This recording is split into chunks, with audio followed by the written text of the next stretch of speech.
Assalamualaikum warahmatullahi taala wabarakatuh. Halo semuanya, selamat datang kembali di channel saya. Di video kali ini saya akan melanjutkan pengerjaan tugas ujian akhir semester untuk mata kuliah praktikum struktur data. Setelah pada video sebelumnya saya sudah membuat flowchart, maka pada video kali ini saya akan membuat DFD atau data flow diagram sesuai dengan perintah pada soal. Sebagai pengingat, DFD berbeda dengan flowchart. Jika flowchart menunjukkan alur kontrol atau langkah-langkah program, DFD fokus pada alur data, dari mana data tersebut berasal, diproses oleh apa, dan disimpan di mana. Oke, kita akan mulai dengan DFD level 0 terlebih dahulu. DFD level 0 atau diagram konteks berfungsi untuk memberikan gambaran umum interaksi sistem dengan lingkungannya. Langkah pertama adalah menentukan entitas eksternal, yaitu pihak luar yang berinteraksi dengan sistem. Untuk aplikasi kasir ini, ada dua entitas, yaitu kasir dan juga customer. Oke, kita buat DFD-nya. Seperti biasa, di sini saya akan membuatnya di aplikasi berbasis website, yaitu app.diagram.net atau draw.io. Pertama, kita akan membuat untuk kasirnya. Oke, kita rapikan sedikit. Oke, berikutnya kita akan buat untuk customer-nya. Kita salin saja. Setelah itu kita ganti nama.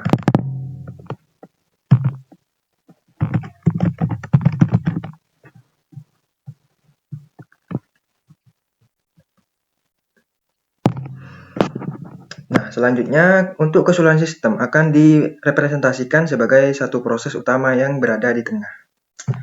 Kita buat untuk sistem kasirnya. Kita kasih nomor 0, setelah itu kita kasih nama sistem kasir. Kita rapikan supaya terlihat lebih rapi gitu.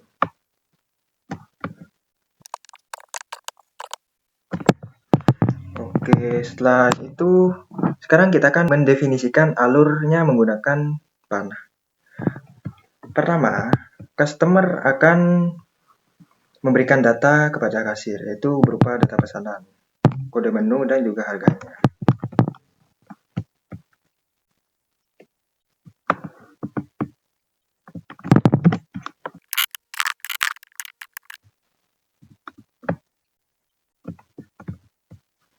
Oke, kita kasih nama data pesanan.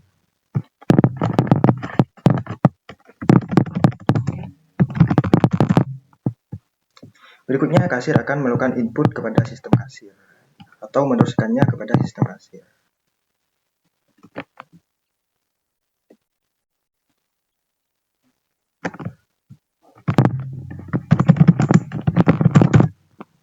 Nah, setelah itu sistem kasir akan memproses data pesanan dan akan memberikan total tagihan kepada customer.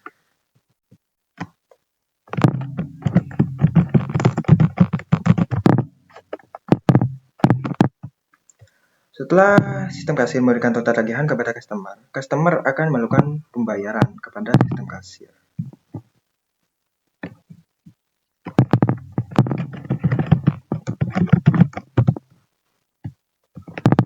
Nah, setelah customer melakukan pembayaran, sistem kasir akan memproses pembayaran tersebut dan akan memberikan setruk kepada kasir.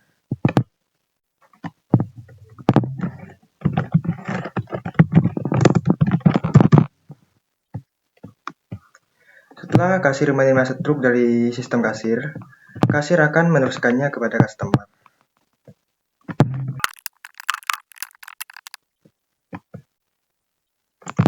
Selain meneruskan setruk kasir kepada customer, kasir juga akan memberikan kembalian kepada customer. Itu kita tulis kembalian.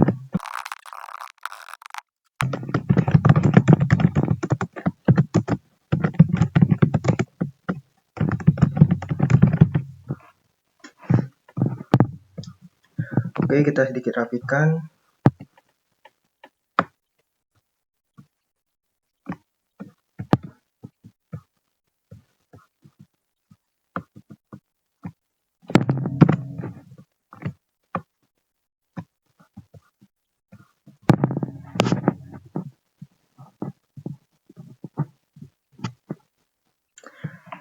Oke, sudah terlihat rapi. Ini dia adalah DFD untuk level 0-nya. Cukup jelas untuk menunjukkan konteks sistem secara keseluruhan. Sekarang kita akan membuat yang lebih rinci dari sistem kasir ini, yaitu kita akan merinci proses sistem kasir tadi ke dalam DFD level 1 untuk menunjukkan alur data internalnya. Berdasarkan flowchart yang sudah kita buat sebelumnya, proses utama bisa kita pecah menjadi 3 bagian. Yang pertama ada input data, perhitungan, dan percetakan struk. Ini akan menjadi proses yang ada pada DFD level 1. Oke, saya akan membuat 3 proses tersebut. Yang pertama adalah input data. Setelah itu hitung transaksi. Dan yang terakhir adalah cetak struk. Tapi kita salin saja biar ukurannya sama.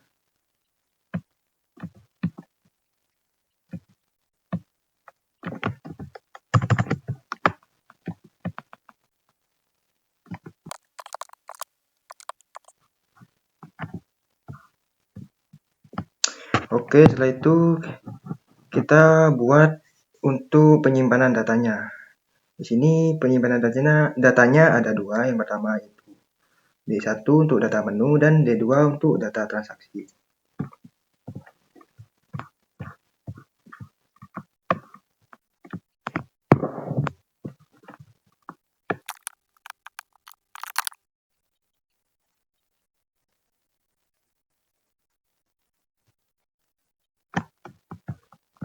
Kita berikan nama untuk input data. Di sini kita kasih nomor 1.0.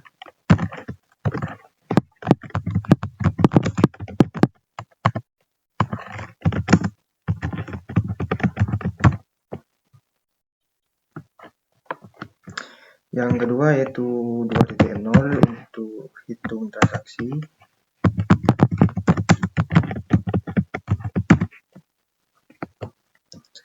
Yang ketiga 3.0 untuk cetak struk. Dan untuk datanya yaitu di sini ada 2. Yang pertama D1 untuk data menu dan D2 untuk data transaksi.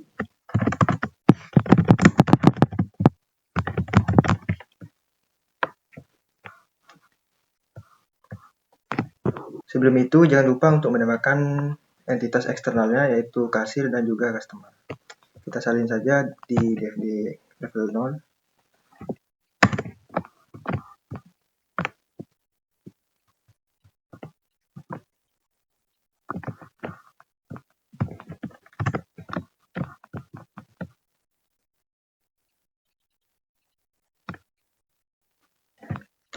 Oke, setelah itu kita tambahkan panahnya untuk mendefinisikan alurnya. Yang pertama yaitu customer akan memberikan data pesanan kepada kasir. Setelah itu kasir akan melakukan input data pesanan ke 1.0. Data pesanannya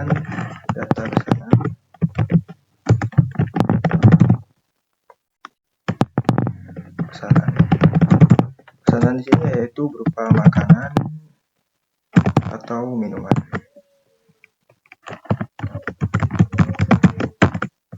Nah, untuk data pesanannya itu terdiri dari kode makanan, kode minuman, dan juga jumlah pesanan.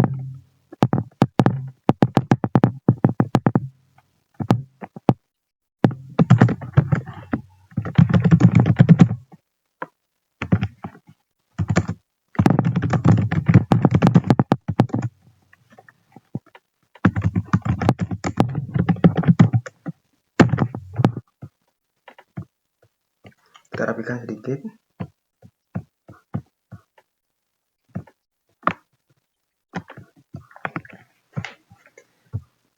Nah, setelah itu 1.0 ini akan meminta validasi data berupa harga menu kepada D1 data menu.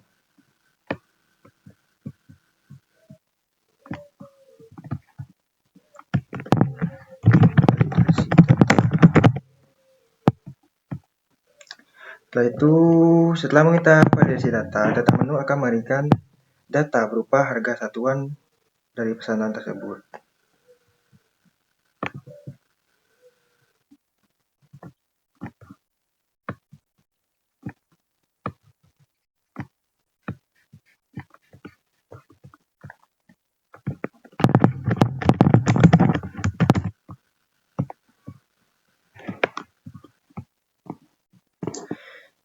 Setelah menerima data berupa harga satuan, 1.0 ini akan mengirimkan atau menyimpan data kepada D2, yaitu data transaksi. Saya lupa memberikan namanya dulu.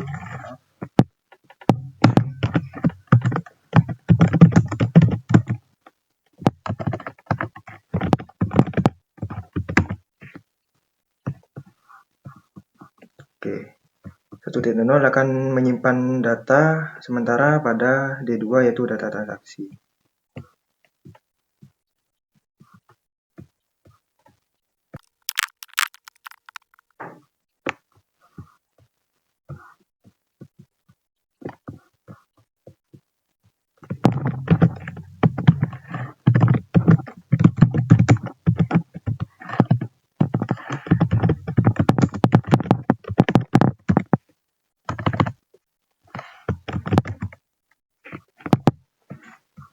Oke, selain menyimpan detail transaksi pada D2 data transaksi, 1.0 juga akan mengirimkan data transaksi valid kepada 2.0 untuk menghitung transaksinya.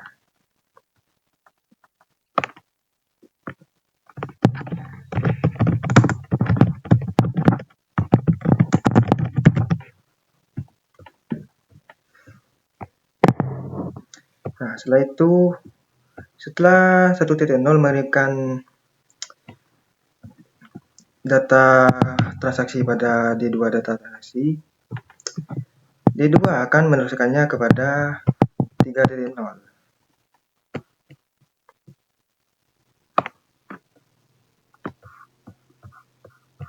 Kita harapkan nanti saja.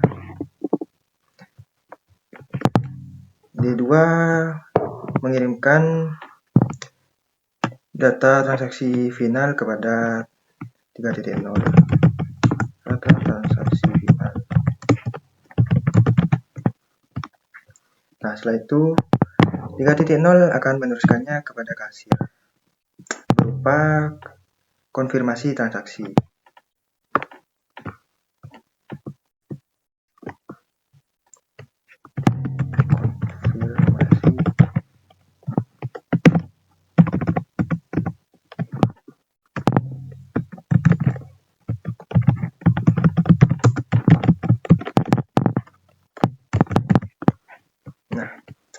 Setelah 3.0 mengirimkan konfirmasi transaksi kepada kasir akan memberitahukannya kepada customer. Setelah itu, customer akan melakukan pembayaran kepada kasir.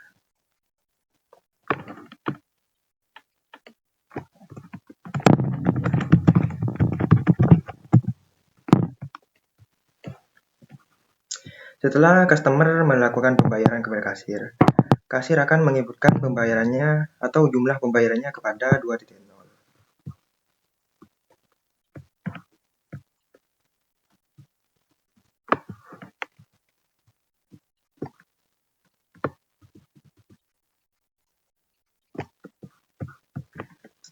Itu jumlah pembayaran.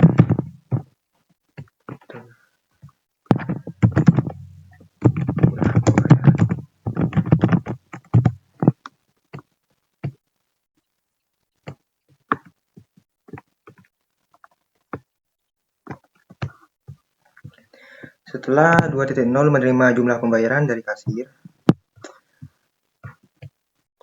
2.0 akan melakukan update terhadap D2 data transaksi.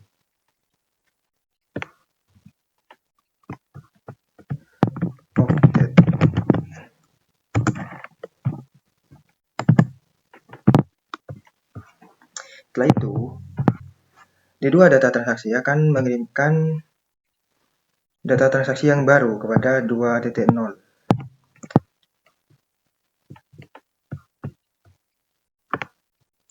2.0 akan membaca data transaksi tersebut dan mengirimkannya ke 3.0. Jadi 2.0 akan memberikan data transaksi lengkap kepada 3.0. Data transaksi tersebut ya berupa subtotal, total harga, pajak, dan juga kembaliannya.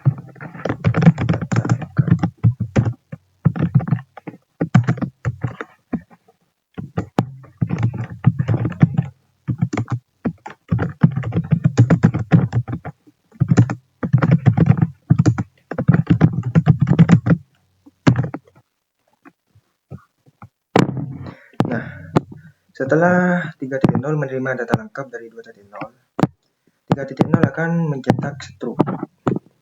Dan struk tersebut akan diteruskan kepada customer.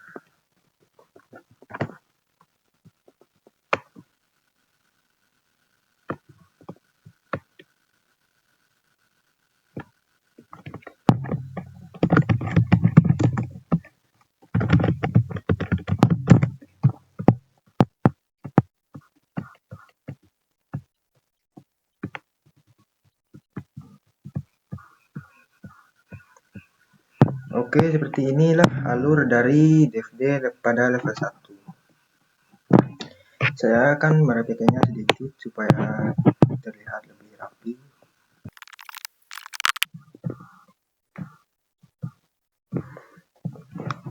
Oke, setelah kita merapikannya, seperti inilah tampilannya.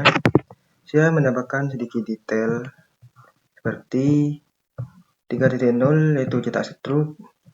Struknya itu berupa seperti ini: nomor, jenis, harga, banyak, dan subtotal.